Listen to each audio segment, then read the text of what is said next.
purpose. So how does a balanced advantage fund help, say, those who are retiring or have entered retirement already, serve their goals? Sure. So, as some of the panel members have already highlighted, key for retirees is capital protection, right? That comes first, and then you're looking at regular income and capital appreciation, right? So, in that context, as we have seen, even over the past couple of years, markets are very volatile, right? And it's difficult to predict which asset class can do well. So, in that context, a balanced advantage fund gives exposure to two asset classes, equity and fixed income, right? And the allocation is dynamic. So that is one positive, that there is a dedicated fund manager who's looking at market conditions, who may have a quantitative model supporting him, based on which he takes a decision how much to allocate to either of these two asset classes and dynamically change the allocation. The second is, because equity and fixed income typically are negatively correlated, the overall volatility of the portfolio goes down, right? And that's for from a retiree standpoint, that becomes very important.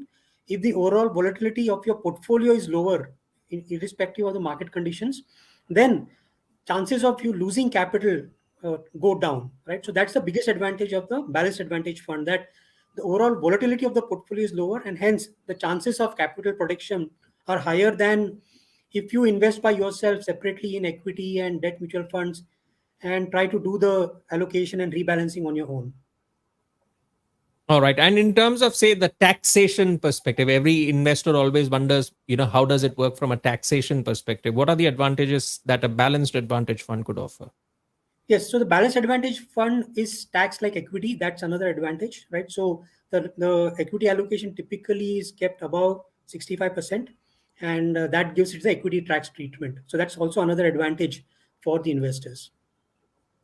All right, let's begin our second round of questioning. Joydeep, let me bring you in. In the light of changing times, we have high inflation, a post-pandemic uncertain scenario. What would you advise for allocation of assets for retirement funds for people who are not so young anymore, but they're also, they want to invest, but they're just wondering where to start?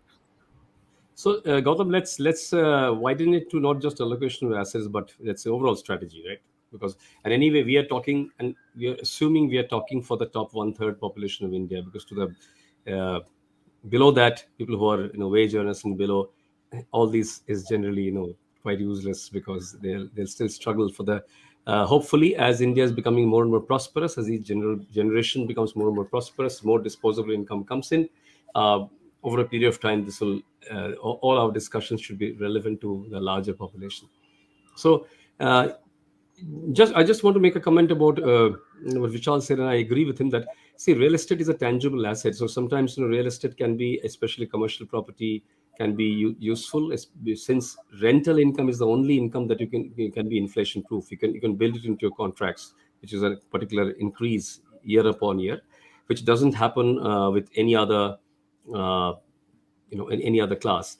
The only issue there is that for people to just get into view that or get a balance between that solidity of looking at the asset one owns and the ease of transaction, which REITs and liquid ones which they offer, there has to be a balance. So if you look abroad, there's so many managed properties, student housing, many managed properties in UK or US. I mean, you can buy and you don't really have to do a thing. You get a guaranteed return from day one. You can get more. Somebody's managing everything, including the maintenance and the whole, taking care of the lessees. And you become like a true investor, but you can still see your property as something where you have a title deed too.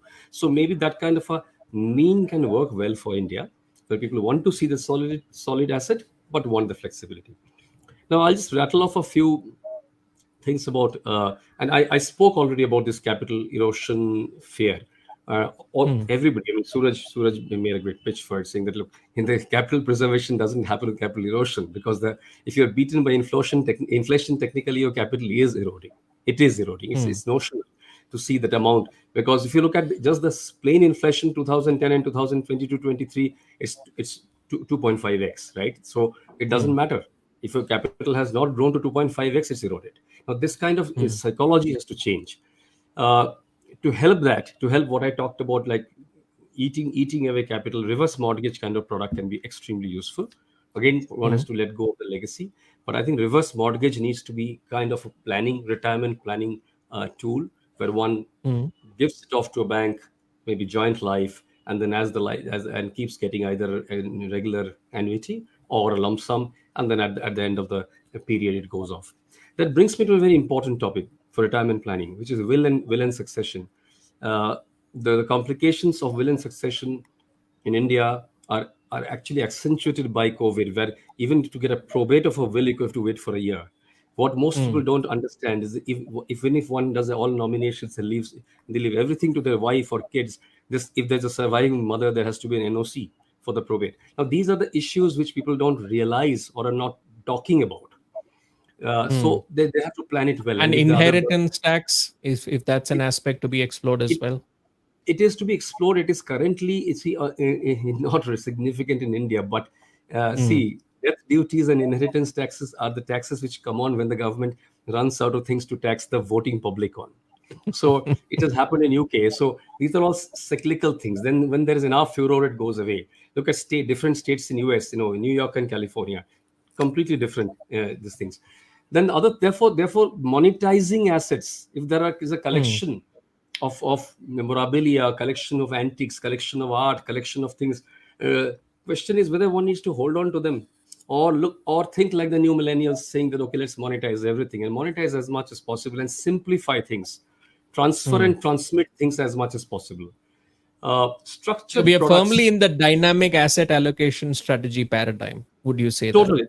So I'm therefore going to touch on all the things and maybe the experts. I mean, see, Suraj and I have worked together for 30 years, so I understand how much of an expert he is, but so I'm not going to tread on that area. And of course, everybody else is. But I'm just going to mention these issues which are very important. These are questions, as you say, that should be asked to the financial planner. Structured products are available abroad, which give you 10 to 12% assured returns today. But those are complicated to go and enroll in, and you have to work within LRS and everything. But it's not impossible for people who have the means. So they need to be explored. So diversification that way. Another important aspect to look at is, and if you look at what is the cause of impoverishment of the middle class over the last, say, 30 years in India, it has been inflation in home construction and health costs. There is a paper which talks about how health costs have driven how many millions of people into poverty. Now, insurance is there, but the propensity to take insurance is very low in India. So health insurance, an adequate health insurance, I mean, not like 2, 3, 4, 5 lakhs, I'm talking of crore. Because by the time one needs it, 15 years later, maybe the ICU one night is going to be some, lakh and a half. So question is adequate health insurance and adequate home insurance to take care of a disaster in which one can get wiped out and all the best laid plans will be in ruins along with the home. I think that's very important, extremely important, because that hedges. That's a great hedging instrument, and you don't need to think of it ever again. And they don't need to come and impinge upon whatever income you have set yourself, and you don't need to pay for it.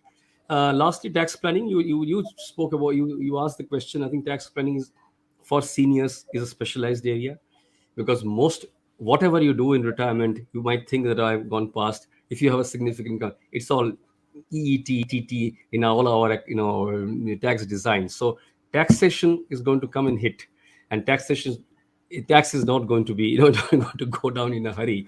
And direct taxes, and also indirect taxes, which compounds or which reduces the purchasing power of an individual. So these are the things one needs to look at. An investor education and awareness initiative of Aditya Birla Sun Life Mutual Fund. Mutual fund investments are subject to market risks. Read all scheme-related documents carefully.